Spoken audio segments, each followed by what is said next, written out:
Hello, hello. You're listening to the Career Changemaker podcast. Having the courage to leave a career that you have worked hard to build and try something else can be tough. So in each episode, we dive into key career change strategies so that you have a clear understanding of what is required to transition into a new role or a new industry without feeling like you have to start at the bottom or have to take a massive pay cut. Because ain't nobody got time for that. If you are ready for frank and honest discussions about how to become a career change maker, keep listening. I'm your host, lawyer turned career strategist and executive coach, Janine Esbrand.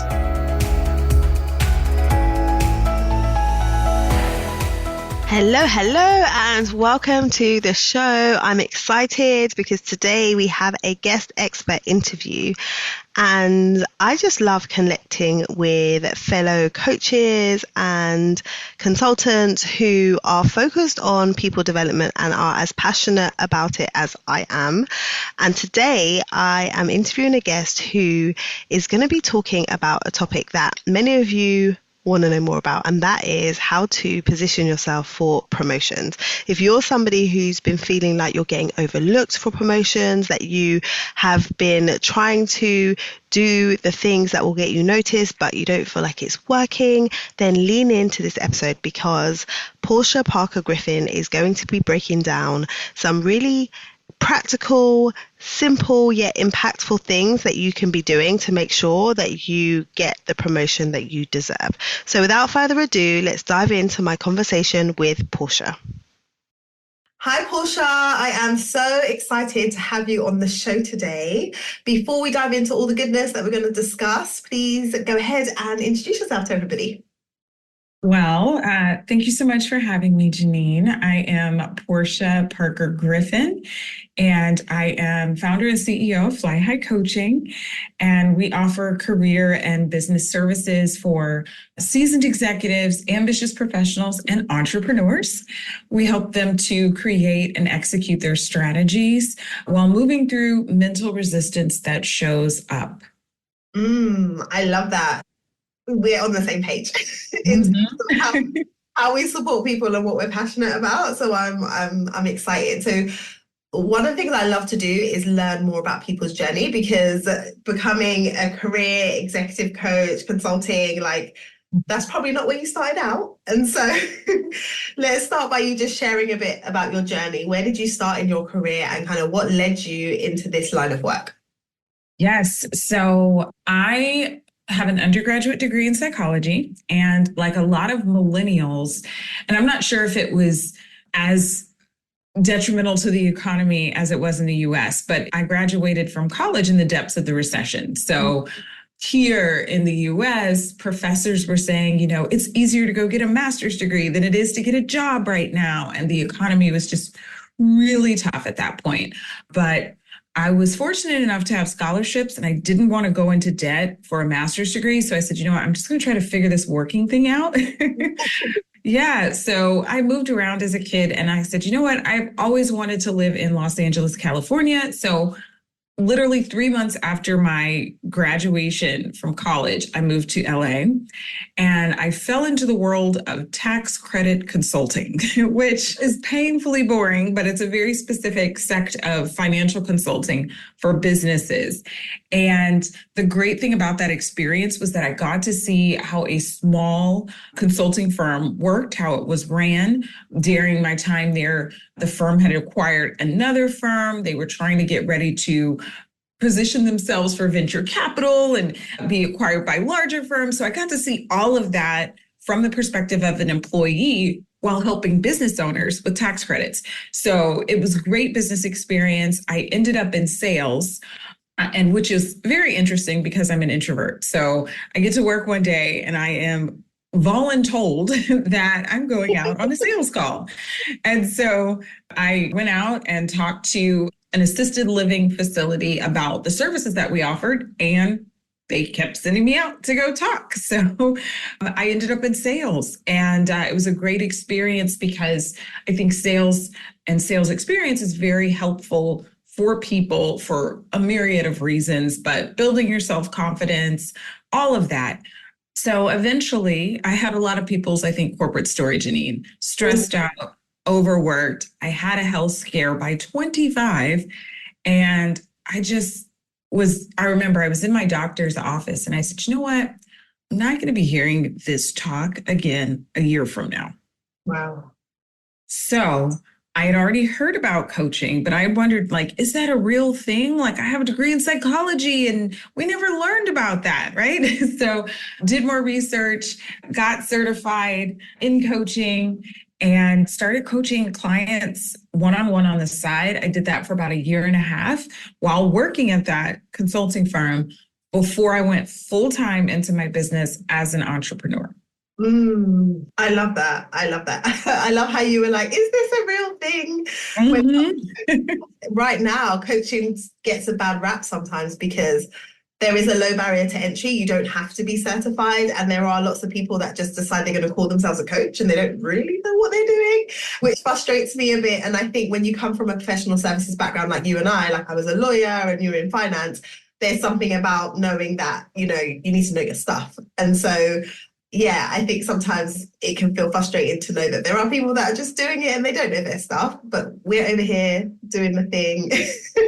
And you make a great point, Janine. And I generally say it similar. I say, anyone can read a book and decide that they are a life, career, executive coach, and then they are. And unfortunately, sometimes I've come across clients who've had bad experiences with coaching and people who have kind of just said they were a coach one day. And I think it is important to get additional training, certifications, like you mentioned, be professional with what you do.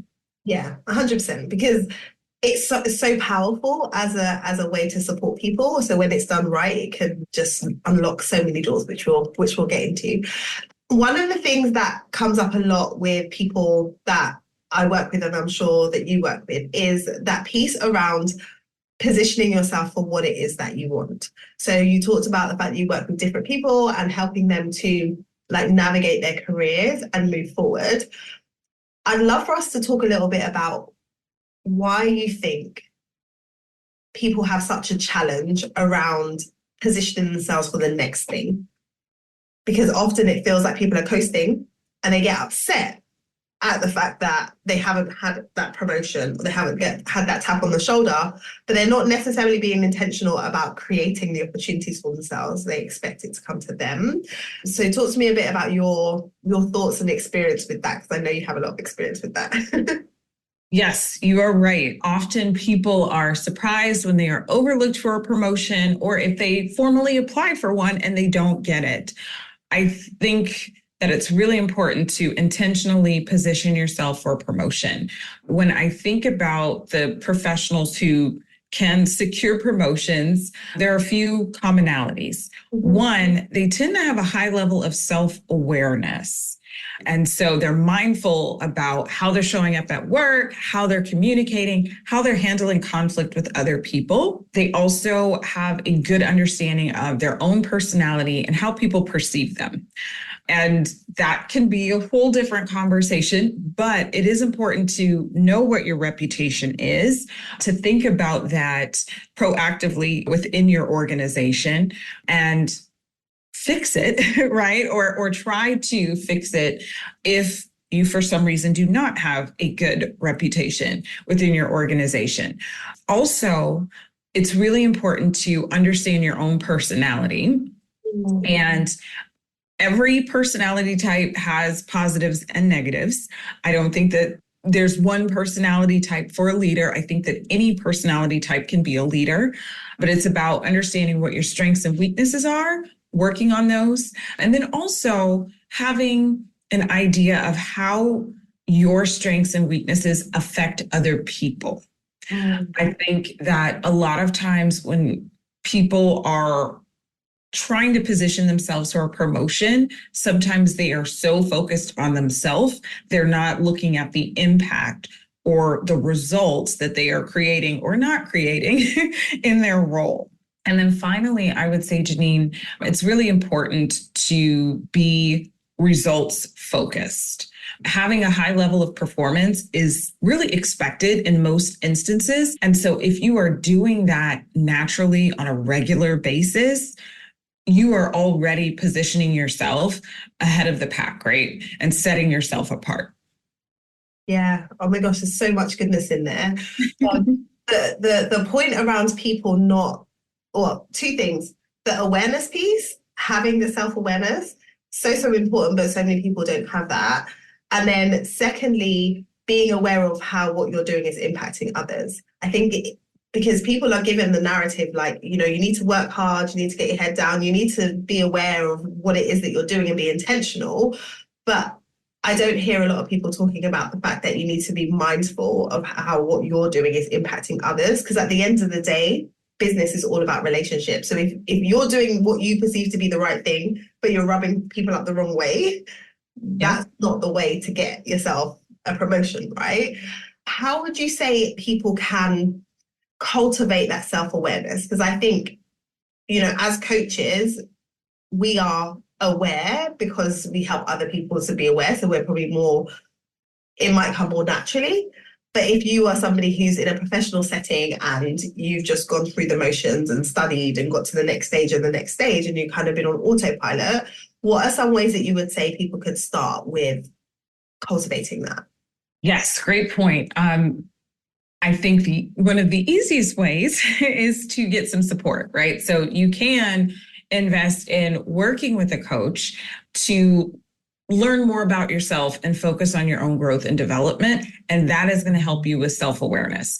So working with a coach where you kind of dig into your background, talk about your goals, that can be helpful. Also, I'm a big fan of personality assessments. I think that sometimes those can be a very quick way for people to get some of that self-awareness, understanding from different perspectives about how they are showing up. I'm a master practitioner of the Myers-Briggs Type Indicator, the MBTI. So that's one that we use with a lot of our clients. I'm also certified in the Hogan assessment. I think those are two great tools, but we know there are a lot of great personality tools out there. One thing I will say, though, is I recommend that people get a personality assessment done through either a certified practitioner or the company's main website. There are a lot of kind of free version knockoff personality assessments online where they've kind of adapted what they think an assessment is testing, and those are not always accurate. I see that a lot with the MBTI specifically. People come to me and, I took a free version online, and those are very different. So that's another quick way. And then I'll say the third way that I'll mention is that you can ask people in your life. And so there's one exercise that we have our clients go through, especially if they're going through career exploration. They're trying to figure out different aspects of what they want to do in the future, and they're not quite sure. We have a whole exercise around them interviewing other people. So they present people with different questions. So you can email it to people, you can text it to people. As a coach, sometimes we have clients send people in their lives, friends, family members, coworkers, the questions, and then we have them email them directly to their coach that they're working with, because sometimes people aren't comfortable sharing that information directly. It's just questions like, what do you think my strengths are? What do you think are areas that, I excel in, or superpowers? What do you think comes naturally for me? Just different questions like that. So those are three ways that I think that people can get some self-awareness, just kind of more about who they are, and then also what their strengths are and weaknesses. Yeah, I love that. And I like what you said about the assessments, because sometimes having somebody who's trained in the assessment actually interpret it for you is key. I use DISC assessments with my clients, and quite recently a client went through the assessment and I told her, I'm going to send you the report, review the report, and then we will talk through it and I'll debrief it. And it was so funny because we had our meeting and then she just launched straight into what she thought it was saying and was going off in the wrong direction. I was like, wait, that's not what we're... Just let me tell you what's going on here. So if you go and do one on your own and it isn't a certified assessment, you can find yourself getting insights that aren't helpful because if they're inaccurate and you're basing decisions on that, you can go down the wrong path. So I like that you shared the importance of that. Yes, absolutely. And to your point, Janine, some of the assessments that I utilize, like the Hogan specifically, they tell us really not to send the client the report ahead of time or just a very abbreviated version for that reason. People have their own thoughts, feelings, interpretations about what they read. And yes, it can be very different. Yes, absolutely. Yeah, so good. So in terms of the awareness piece when it comes to other people, what are some of the things that you've noticed have come up for people where they're struggling to get a promotion? Let's talk a bit about organizations. So like, what are they actually looking for? What are they expecting of their people? Sometimes people are missing the mark because they're just unaware of not just themselves, but like what is even required of me in order for me to take that next step.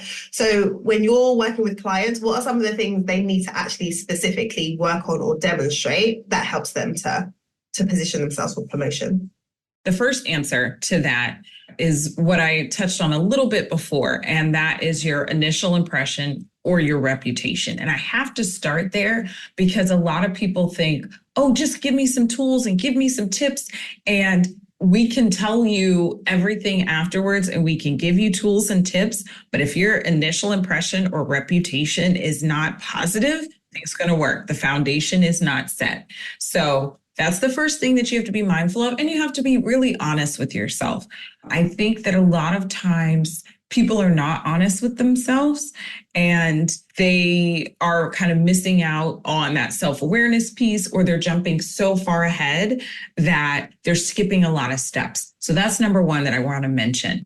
Also, you want to be proactive. So that is something that leaders, managers notice. I tell people that you do not want to look like you're waiting around for other people to tell you what to do. You don't want to look like you are off task. So, oh, I'm on blogs, or, oh, it looks like I'm on LinkedIn all day, but guess what? I'm done with my work. So I was watching this YouTube video that has nothing to do with work. Like, none of that, right? You want to appear to be proactive, right? Even if you're done, what could you research? What could you look into that could potentially help your team? Also, another big thing that I tell people is that you want to be a problem solver. So some people are naturally problem solvers. I know you have a legal background, so I'm going to assume, Janine, that you are a natural problem solver. A lot of consultants are. But some people are not. So if a problem solving comes naturally to you, then this is going to be a little easier. If not, that's okay. It's just a reframe in how you can think about your work. But if you are actively I call it finding gaps, finding challenges, problems, or just maybe smaller inefficiencies in your role or how your team or department works, and then you take it upon yourself to offer some solutions. Well, one, you're appearing proactive, and two, you're appearing to be a problem solver. So those are all things that you can do on your own without a directive from your leader or your manager that shows, hey, this person sticks out. This person could handle more responsibility. So I think that those are a few things just right off the bat. Yeah, so good. That proactive piece is golden. Like, just even having people on my team, like if you're proactive and you can make my life easier immediately, I'm just like, yes, this person. So that's so, so important. So if someone's listening to this right now and they're like, oh, I don't know if I have a good reputation and I don't know if I made a good impression, is that something we can clean up? And if so, what would be some steps that you could take to be like, okay, how do I reset this now that I'm coming with more intention?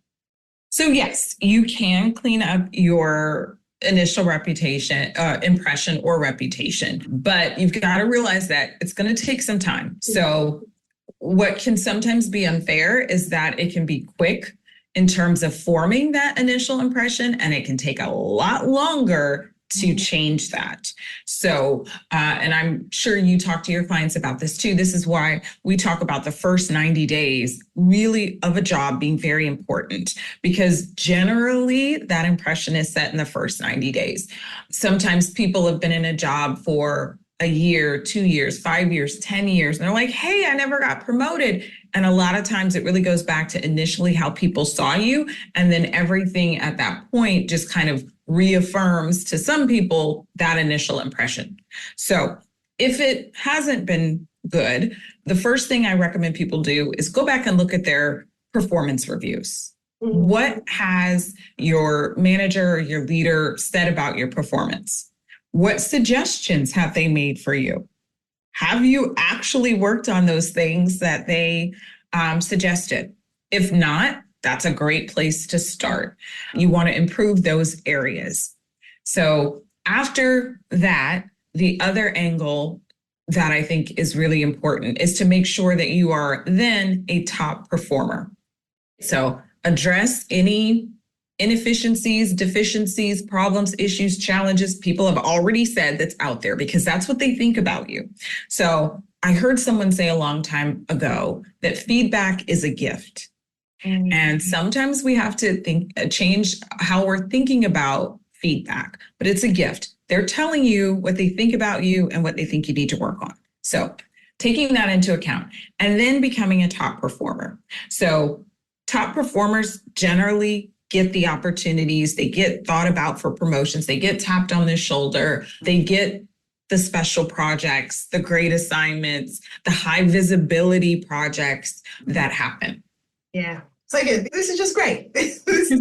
And I think that sometimes people can wait and just be waiting and just feeling like they're working hard and that's going to do it. But I love these tips because it's like, be proactive. And if you've been sitting in your role for a long time and you're not getting promoted, like maybe you need to go back and assess, have I set the right foundation here? Are people seeing me in the right light? And am I actually a top performer? And to be a top performer, you have to be getting results, right? So being results focused, like you said earlier, is so important.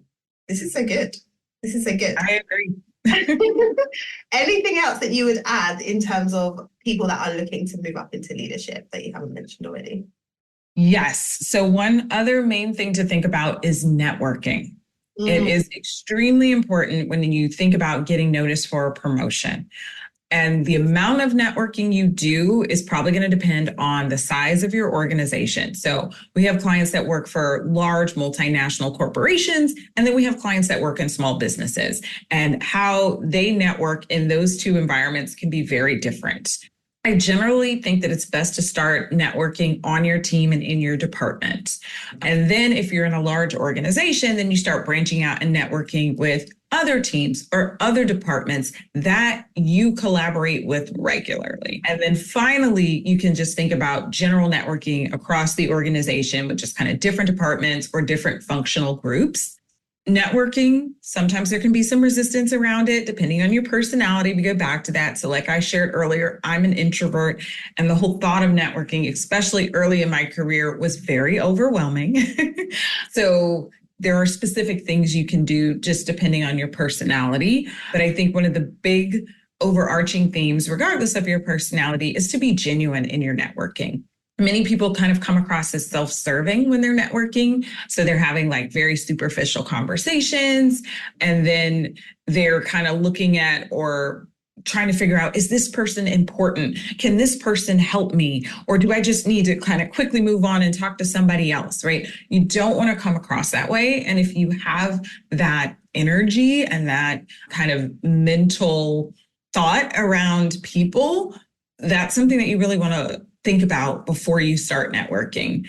So you really want to be genuine in your networking, and then also not spread yourself too thin. I've also seen some people kind of take it to the extreme where they're like, I'm going to go to every networking event and every, social event for the company and, every ERG or employee resource group. And they're spreading themselves too thin. And they're trying to network with 20 different people in all these different groups.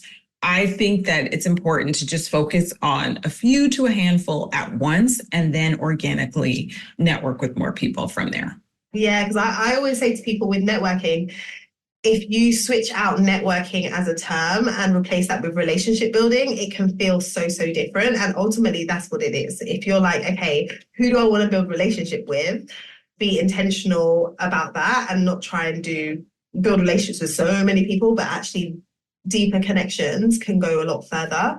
I think that's helpful. And particularly if you are an introvert and you're not someone who wants to go out and work the room, you can build some really deep and meaningful relationships on one-on-one, right? Like going to coffee with people, going to have chats, that kind of thing. Doesn't have to be like being in a room and working the room. So figuring out what works for you is definitely a good shout.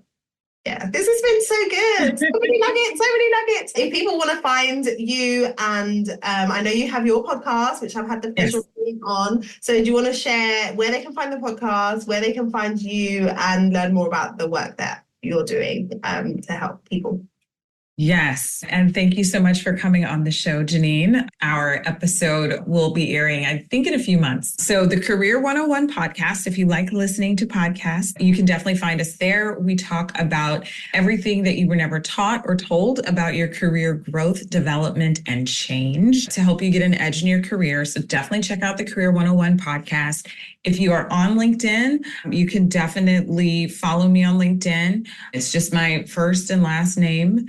And then also check out our website, and it's fly-highcoaching.com. You can find out all of our services and just more about us. Awesome. I love that. I will link all of that in the show notes. Be sure to connect with Porschia. I just thank you for coming and sharing your wisdom with us today. Thank you so much for having me, Janine. How good was that discussion? I hope you enjoyed it as much as I did. Porschia shared some really, really solid advice. So I hope you were either taking notes or you were making mental notes so that you can apply some of this. And caring is sharing. So if you know somebody who's been in their role for a while and they've been wanting a promotion, send them this episode. I highly recommend that you connect with Porschia, go listen to her podcast, Career 101 podcast, and also connect with her over on LinkedIn. I will drop the notes to her website and to her LinkedIn profile in the show notes. So if you want to go to careerchangemakers.com/podcast, you'll be able to find it there. Until next time, have a great week. And make sure that you are implementing the things that you're hearing on the podcast and that you are moving towards your career goals. If you enjoyed today's conversation, be sure to subscribe to the show so that you don't miss any future episodes. Also, I would love to know what your biggest takeaway has been from today's episode. Come over and join us in our Career Changemakers community over on LinkedIn so that you can join the conversation there. Head over to lightbotscoaching.com/community and it will take you right to the group.